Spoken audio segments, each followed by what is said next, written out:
तर सुनेत्रा पवारांनी आता पक्ष सांभाळावा, बारामतीकरांनी भावना व्यक्त केल्या आहेत. वहिनींचंच आहे, कारण त्यांना खासदारकीचा अनुभव पण आहे, राजकारणाचा थोडा अनुभव आहे. रोहित पवारांना पण अनुभव आहे, पण त्यांना तेवढं दादांसारखं हँडलिंग करता आलं पाहिजे पब्लिकला किंवा महाराष्ट्राला सगळ्यांना.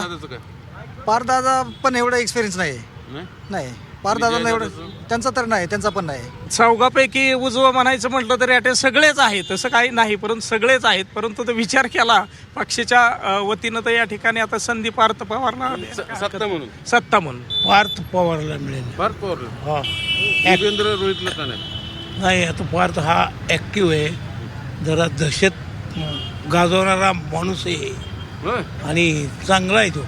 त्यांच्या कुटुंबातले जे कोण सक्रिय लोक जे कोण असतील, म्हणजे पार्थ असतील किंवा जय असेल, याच्यामध्ये जे कोण लीड घेतील, ज्यांना आवड आहे आणि जे सक्रिय येतं अंग झटकून काम करायला सुरुवात करतील, त्याच्या बाजूनी लोक असतील.